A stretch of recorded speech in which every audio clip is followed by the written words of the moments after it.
Hello friends, आज हम पढ़ेंगे टॉपिक परसेंटेज।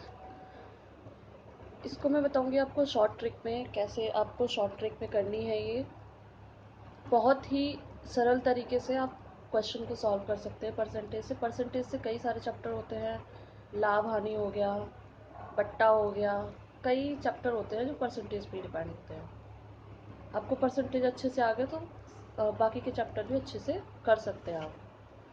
ठीक है। प्रतिशत होता क्या है? प्रतिशत, परसेंट, नंबर को 100 से डिवाइड करना।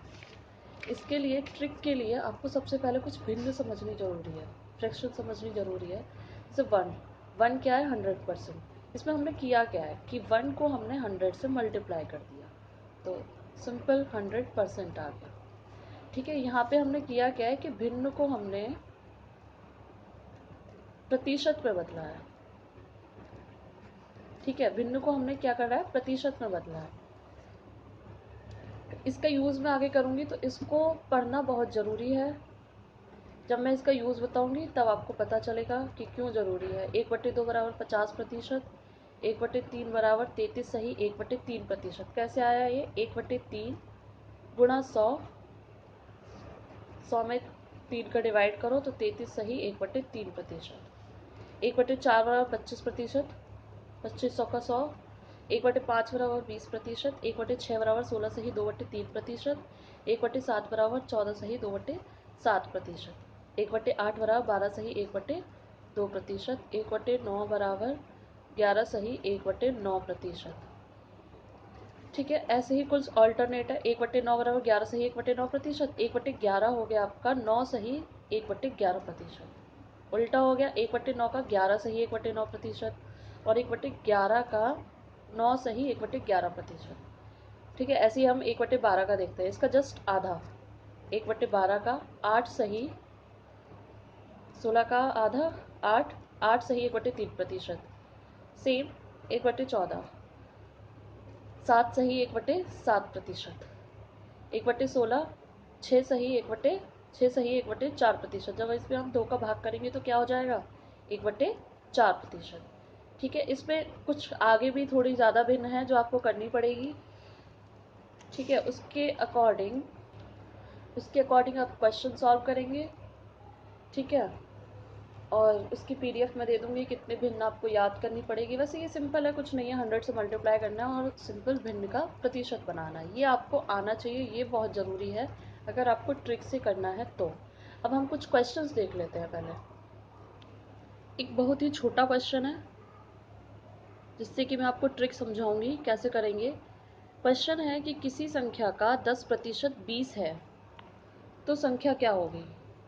यहाँ पे कुछ भी हो सकता है, कुछ भी प्रतिशत हो सकता है, नंबर कुछ भी हो सकता है, 20 है, 30 है, 200 है, कुछ भी।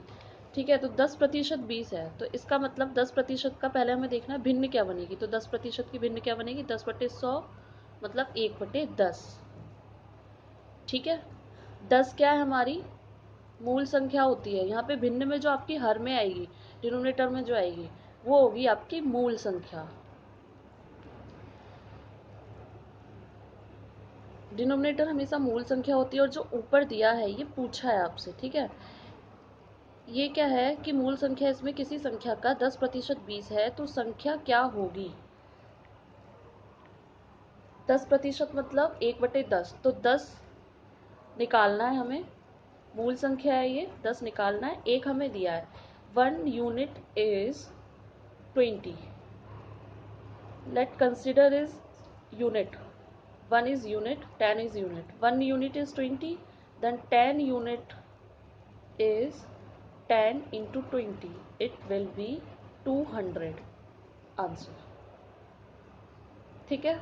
सिंपल है। आपको पहले परसेंटेज को फ्रैक्शन में करना है, फिर यूनिट को उसमें चेंज करना। पूछा क्या है, क्या करना है। ठीक है। ऐसा कोई भी क्वेश्चन हो सकता है, जैसे कि मैं ले लेती हूँ कि किसी संख्या का 25% मान लो कि 40 है तो संख्या क्या होगी? संख्या क्या होगी? ठीक है। 25% की हमने भिन्न पढ़ी थी। 25% की होती है 1/4। 25% की 1/4 तो 1 बराबर 40, तो 4 बराबर 4 गुणा 40, it's given is 160। Answer. Okay, my next question is किसी संख्या में 30% बढ़ाने पर संख्या 169 हो जाती है, तो संख्या क्या है?